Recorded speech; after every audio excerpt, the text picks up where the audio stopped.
It is senseless firing off of guns. Those bullets all come down, and they come down somewhere.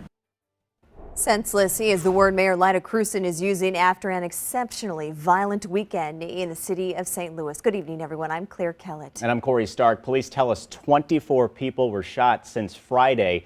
2 were children, one of them a 4-year-old killed by a stray bullet. 7 others were also killed by gun violence to make 8 total. News 4's Russell Kinsaw spoke with one of those families and is live in South St. Louis. So get this, Corey. So far, there have been 112 homicides in the city of St. Louis. That is a 19% increase from this time last year. Right now, we're in a neighborhood in South St. Louis because we just talked with the wife of a 42-year-old man who was killed Saturday, and the family says that he was killed while trying to keep the peace. We had a very good life together. We've been married for about 9 years. He loved to dance and he loved to joke.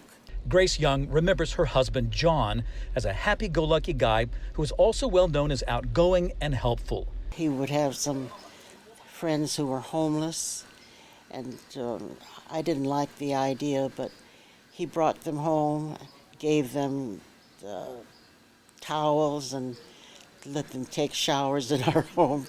According to police, John was shot and killed around 11:30 Saturday morning in the 4600 block of Spring Avenue. His friends say he had gone to talk to a man who had served a year in jail for shooting at him in the past. He supposedly was trying to make peace so they could get along in the future. Police arrested 30-year-old Antonio Carter and charged him with first-degree murder. The victim's wife says she forgives him, but that her husband's death is a painful tragedy. Yes, it is, but I know that where he is, he'll be happy. And it won't be too long before I'll be joining him.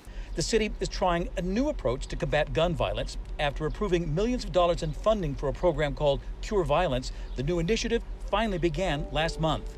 We are in the process of selecting the entity which will launch Cure Violence in both the Walnut Park East neighborhood and in Dutchtown in the next few weeks. So there's a lot of training and hiring and training involved in that. The Cure Violence program takes an approach toward gun violence almost as if it's a health problem, almost like it's tackling a disease. So the health department is overseeing the operation of that program. Coming up all new on News 4 at 6, I talk with the director of the health department, and you're going to hear what that program has already been able to accomplish. That's coming up at 6. Live in Dutchtown, Russell Kinsaw, News 4. This afternoon, Missouri Governor Mike Parson addressed the violence. He says he is working right now on legislation to give law enforcement more tools to stop violent criminals. And we're seeing evidence of that right now with the homicide rates in Kansas City, in St. Louis, and some of the crime that's starting to pick up. Look, you know, we are actually exhausting the police forces in this state right now, dealing with other issues besides violent crime. And we've got to get those resources back on the streets where they belong. The governor announced he signed legislation today to bring harsher punishments on those involved in violent crimes, including carjackings.